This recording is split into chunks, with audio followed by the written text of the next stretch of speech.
Ribosomes के MCQs है।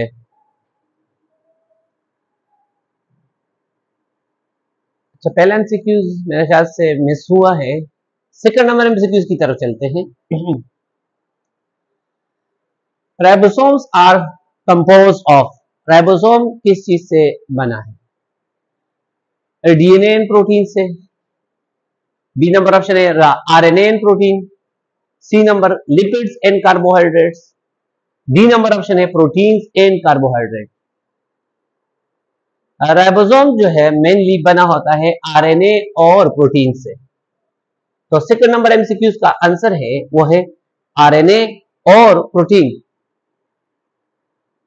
Third number MCQs में बताते हैं ribosomes can be found, ribosomes पाया जाता है कहां पे पाया जाएगा? A number only in the nucleus, सिर्फ न्यूक्लियस के अंदर।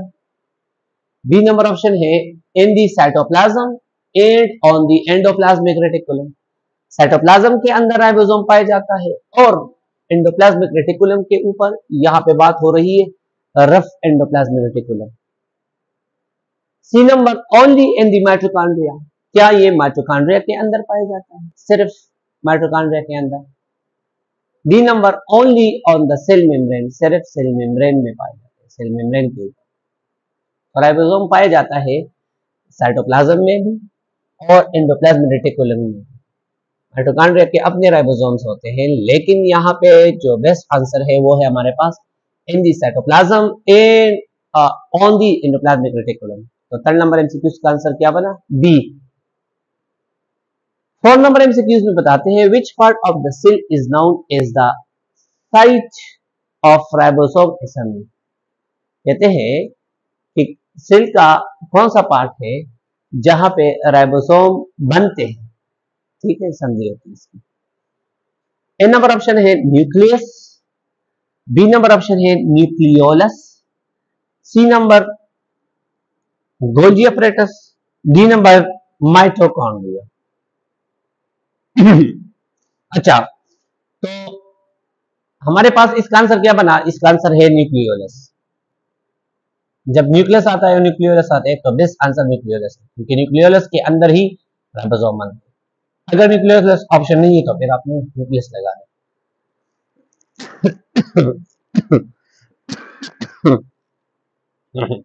सॉरी। अच्छा, 5 नंबर एमसीक्यू में बताते हैं in prokaryotic cell ribosomes are found. Prokaryotic cell में राइबोसोम कहां पे पाया जाता है? Attach to the endoplasmic reticulum, endoplasmic reticulum के साथ अटैच होता है। B number in the nucleus, nucleus में पाया जाता है। C number floating freely in the cytoplasm, cytoplasm में फ्रीली मूवमेंट करते हैं, फ्लोट करते हैं। D number in the mitochondria, क्या माइटोकॉन्ड्रिया के अंदर पाए जाते हैं? याद रखिए, पहले प्रोकैरियोटिक सेल को समझिए। प्रोकैरियोटिक सेल वो सेल होते हैं जिसके अंदर न्यूक्लियस नहीं पाया जाता और मेम्ब्रेन बॉर्डर ऑर्गेनेल्स नहीं पाए जाते। टॉपिक में हम डिस्कस कर चुके हैं, अगर आपको याद हो तो, प्रोकैरियोटिक वर्सेस यूकैरियोटिक जो टॉपिक हुआ था। मेरे ख्याल से इसकी वीडियो भी बनी है, फिर चेक कर ले। अच्छा, अटैच टू द एंडोप्लाज्म, याद रखिए, एक तो ये है कि इसके अंदर न्यूक्लियस नहीं पाया जाता, दूसरा ये पॉइंट है कि मेम्ब्रेन बॉर्डर ऑर्गेनेल्स नहीं पाए जाते। Endoplasmic reticulum membrane border organelle है, न्यूक्लियस मेम्ब्रेन बॉर्डर ऑर्गेनेल है, माइटोकॉन्ड्रिया मेम्ब्रेन बॉर्डर ऑर्गेनेल है। तो राइबोसोम जो है प्रोकैरियोटिक सेल में फ्रीली मूवमेंट करते हैं साइटोप्लाज्म में। ठीक, तो ऑप्शन क्या बना? C, floating freely in the cytoplasm. अच्छा, 6 नंबर एमसीक्यू में बताते हैं which of the following statements about ribosomes is true. कौन सा स्टेटमेंट राइबोसोम के हवाले से सही है? A number option they are single membrane organelle, ये एक सिंगल मेम्ब्रेन ऑर्गेनेल है। बी नंबर ऑप्शन है they are involve in lipid synthesis, ribosome lipid बनाने में मदद देते हैं या लिपिड बनाते हैं। सी नंबर ऑप्शन है दे consist of large and small sub unit, ribosome मुश्तमिल है लार्ज और स्मॉल सब यूनिट पे। डी नंबर ऑप्शन है दे स्टोर जेनेटिक इंफॉर्मेशन, ये जेनेटिक इंफॉर्मेशन को स्टोर करते हैं। तो कौन सा स्टेटमेंट सही है राइबोसोम्स के हवाले से, ट्रू है, वो है C number, they consist of large and small sub unit.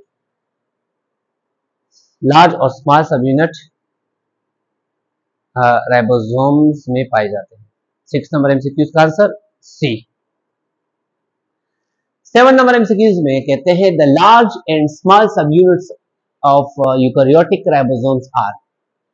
कहते हैं कि लार्ज और small sub unit eukaryotic ribosomes का क्या है। ए नंबर ऑप्शन 40 स्वेटबर्ग, इसका मतलब है Svedberg 40s and 60s। B number 50s and 30s। C number 20s and 80s। D number 70s and 80s। इसको गौर करें, आसान है लेकिन कंफ्यूज नहीं हो ना। लार्ज और स्मॉल सब यूनिट, पहले लार्ज की बात और स्मॉल, ये स्मॉल और लार्ज की जो यूकैरियोटिक सेल्स के अंदर राइबोसोम्स की यूनिट की वजाहत कर रहे हैं, तो इसमें हमारे पास आंसर है वो है A number 40 Svedberg and 60 Svedberg. ये अगर देखा जाए मसलन तो ये हमारे पास स्मॉल यूनिट है फॉर एग्जांपल राइबोसोम्स का, और ये हमारे पास बनता है लार्ज यूनिट। तो स्मॉल यूनिट हमारे पास है 40 स्वेटबर्ग का और लार्ज यूनिट है वो है 60 स्वेटबर्ग। ठीक है, बाकी प्रोकैरियोटिक सेल में वो स्मॉल यूनिट स्मॉल वो तकरीबन है 30 स्वेटबर्ग का। ठीक है, मेरे ख्याल से एमसीक्यू मैंने नहीं लिखा, लेकिन फिर आप याद करें इसको। स्मॉल यूनिट प्रोकैरियोटिक सेल के अंदर 30 स्वेटबर्ग का है और लार्ज यूनिट वो है 50 स्वेटबर्ग का। ठीक है, और फिर कॉम्बिनेशन में वो इसकी हमने वजाहत की कि कंबाइन क्यों होता है। कॉम्बिनेशन में हमारे पास स्मॉल यूनिट कॉम्बिनेशन की बात है, स्मॉल और लार्ज को कंबाइन किए जाए तो प्रोकैरियोटिक सेल के अंदर 70 स्वेटबर्ग का बनता है और यूकैरियोटिक के अंदर 80 स्वेटबर्ग का बनता है। तो अब यहाँ पे जो एमसीक्यूज है कहते हैं कि यूकैरियोटिक राइबोसोम्स हमारे पास स्मॉल और लार्ज यूनिट कितने स्वेटबर्ग का है, तो वो है A number option 40 Svedberg and 60 Svedberg. ठीक है, अच्छा 8 नंबर एमसीक्यूज में कहते हैं the process of protein synthesis on ribosome is known as what. वो कौन सा प्रोसेस है जिसमें प्रोटीन बनते हैं राइबोसोम्स के ऊपर, उस प्रोसेस को क्या कहते हैं। Transcription A, B number replication, C number translation, D number glycolysis. Transcription वो प्रोसेस है जिसमें डीएनए से क्या बनता है, डीएनए से आरएनए बनता है, तो ये ट्रांसक्रिप्शन कहलाता है। रेप्लिकेशन कहते हैं कॉपी बनाने को, ट्रांसलेशन कहते हैं आरएनए से, यानी आरएनए से क्या बनना, प्रोटीन बनना। ठीक, और ग्लाइकोलाइसिस ग्लूकोज की लाइसिस को कहते हैं, ग्लूकोज की ब्रेकडाउन को कहते हैं। तो कौन सा प्रोसेस है जिसमें प्रोटीन राइबोसोम्स के ऊपर बनते हैं, तो यानी यहाँ पे बात हो रही है आरएनए से प्रोटीन बनना, तो ये हमारे पास ट्रांसलेशन सी नंबर ऑप्शन बनता है 8 नंबर एमसीक्यूज का। ठीक है, बाकी ये आरएनए जो है ये एमआरएनए है, मैसेंजर आरएनए है, यहाँ पे भी ये मैसेंजर आरएनए जो कि बाद में प्रोटीन बनाते हैं। ठीक है, अच्छा 8 नंबर एमसीक्यू से क्या आंसर बना, सी ट्रांसलेशन। 9 नंबर एमसीक्यूज में कहते हैं which of the following is true for ribosomes found in mitochondria and chloroplast. जो क्लोरोप्लास्ट और माइटोकॉन्ड्रिया के अंदर राइबोसोम्स पाए जाता है उसके हवाले से नीचे स्टेटमेंट दिया गया है। अच्छा, ए नंबर एमसीक्यूज है they are larger than cytoplasmic ribosome, कहते हैं कि ये लार्ज है साइटोप्लाज्मिक राइबोसोम से। ठीक है, बी नंबर ऑप्शन है they are similar to prokaryotic ribosome, ये कहते हैं कि माइटोकॉन्ड्रिया और क्लोरोप्लास्ट के अंदर जो राइबोसोम पाए जाते हैं ये बिल्कुल सिमिलर है, सेम है, किसकी तरह, प्रोकैरियोटिक राइबोसोम्स की तरह सेम है। सी नंबर, दे सिंथेसाइज लिपिड्स, ये लिपिड्स बनाते हैं। डी नंबर, दे रिप्लिकेट डीएनए, ये डीएनए की रिप्लिकेशन करते हैं, डीएनए की कॉपी बनाना या डीएनए की कॉपी बनाते हैं। तो कौन सा ट्रू स्टेटमेंट है माइटोकॉन्ड्रिया और क्लोरोप्लास्ट के राइबोसोम के हवाले से? तो ये बनता है हमारे पास क्या, they are similar to prokaryotic ribosome. Prokaryote के जो राइबोसोम की साइज की बात या उसका जो शक्ल सूरत है वो माइटोकॉन्ड्रिया और क्लोरोप्लास्ट के अंदर राइबोसोम से बिल्कुल सिमिलर है, उसके साथ मैच करता है। लास्ट नंबर 10 नंबर एमसीक्यूज की तरफ चलते हैं।